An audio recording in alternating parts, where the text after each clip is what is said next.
Subhanahu wa taala menegaskan walaqad fatannal ladzina min qablihim, dan sungguh benar-benar aku uji orang-orang sebelum kita ini. Sebelum kita diuji oleh Allah. Fala ya'lamannallahu alladzina shadaqu, maka benar-benar Allah mengetahui siapa orang-orang yang benar. Wala ya'lamannal kadzibin, orang-orang bohong juga Allah tahu juga dengan ujian ini. Nah, di dalam tafsirnya ditegaskan walaqad fatannal ladzina min qablihim, yakni al-anbiya wal mu'minin, para nabi, orang-orang mukmin. Faminhum man nusyira bil minsyar, ada di antara nabi itu yang digergaji. Nabi siapa itu digergaji? Wafatnya digergaji. Pernah dengar nabi siapa? Nabi Zakaria. Nabi Zakaria. Nabi Zakaria itu digergaji.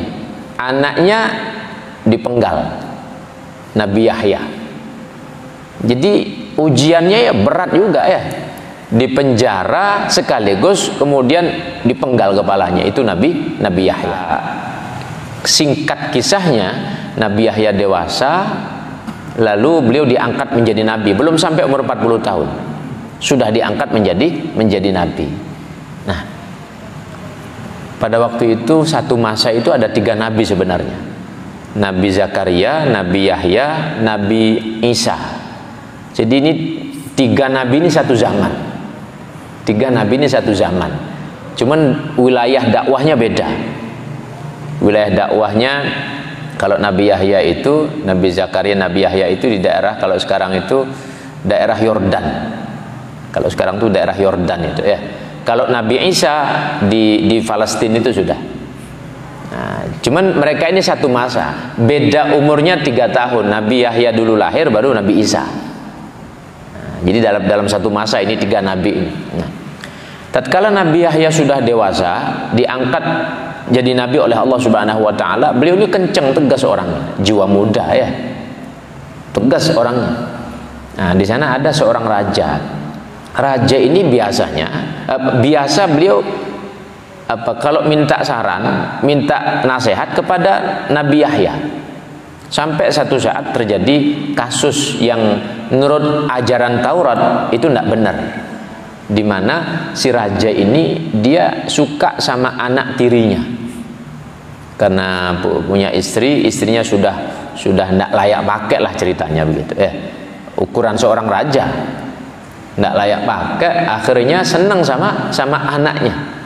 Rupanya si istrinya ini karena takut kehilangan harta benda dari pihak kerajaan, khawatir tidak dapat warisan, anaknya dimajukan juga. Tidak apa, sudah kamu kawin sama bapak tirimu. Tidak apa, sudah kawin sama bapak tirimu. Nah, tatkala itu didesak oleh ibunya, anak ini sebenarnya di hatinya tidak terima. Sowan kepada Nabi Yahya, ditanyakan, bolehkah saya kawin sama bapak tiri saya? Nabi Yahya dengar itu, lalu ditegaskan bahwa itu tidak boleh, dalam syariat tidak boleh.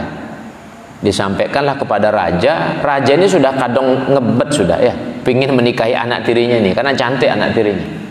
Satu sisi istrinya sudah tidak bisa dipakai, akhirnya memaksa harus kawin, kata. Namanya raja ya, namanya raja harus kawin. Tapi perempuan ini tidak berani. Ya sudah, begini saja, saya akan mau menerima lamaranmu dengan catatan hukum ini tidak berlaku lagi, atau yang membawa hukum ini engkau hilangkan dari dunia ini. Aku minta maharnya kepalanya Nabi Yahya, kata. Aku minta mahar pernikahan kita nanti kepalanya Nabi Yahya. Tidak main-main ini maharnya yang diminta. Namanya raja sudah gelap mata sudah ya, namanya biasa pejabat tertinggi ya, zalim. Sudah semena-mena, tidak lihat itu nabi lagi sudah. Akhirnya para penggawanya dikumpulkan, disuruh nyari Nabi Yahya. Ditangkap Nabi Yahya, masuki penjara, kemudian disuruh membenarkan sikapnya itu. Tapi namanya seorang nabi tetap saja lurus. Yang namanya salah ya salah saja kan gitu. Akhirnya ya sudah dipenggal itu. Penggal, lalu disiapi wadah dari emas itu disiapi itu. Lalu disodorkanlah ke hadapan raja itu, wahai raja, ini kepalanya Nabi Yahya. Ini kepalanya Nabi Yahya. Sudah, itulah yang dipakai mahar. Kepalanya Nabi Yahya dipakai mahar perkawinan si raja itu. Ini zalimnya sudah ndak ada batas sudah ya. Nabi dibunuh. Maka kalau ulama-ulama kemudian dipenjara, ulama-ulama kemudian diasingkan, memang warisan Nabi itu begitu. Warisan Nabi itu seperti warisan dari Nabi begitu ya. Jadi ketika mereka menyadari akan hal tersebut, mereka pasti tegar, pasti kuat. Yang tidak kuat itu jamaahnya yang tidak kuat ya. Yang tidak kuat itu pengikutnya. Kalau pribadinya, apalagi sudah memahami konsekuensi sebagai seorang ulama, mereka ya terima saja seperti itu. Jamaahnya yang tidak terima biasanya. Nah, ketika anaknya dibunuh, dipenggal kepalanya, kemudian Nabi Zakaria pun juga karena menegaskan bahwa perkara itu salah. Akhirnya Nabi Zakaria dikejar-kejar juga, sampai di antara mukjizat yang Allah tunjukkan ada satu pohon besar itu terbelah jadi dua. Nabi Zakaria masuk sembunyi ke sana, masuk di sana, nutup lagi itu pohon. Tatkala pohon itu nutup, orang yang ngejar-ngejar ini tidak melihat di mana Nabi Zakaria. Bingung dia nyari-nyari, iblis datang. Itu loh Nabi Zakaria ada dalam pohon. Kalau mau bunuh, kamu ambil gergaji dia. Maka digergajilah itu. Ini yang dimaksudkan dalam tafsir ini. Jadi wa minhum man ibtala bil minsyar. Jadi man nusyura bil minsyar. Ini ujian-ujian mereka. Maka Allah ingatkan orang-orang yang dia sudah berikrar saya Islam, kok tidak diuji oleh Allah. Allah ingatkan walaqad fatanna alladziina min qablihim. Orang-orang dulu itu dapat ujian juga.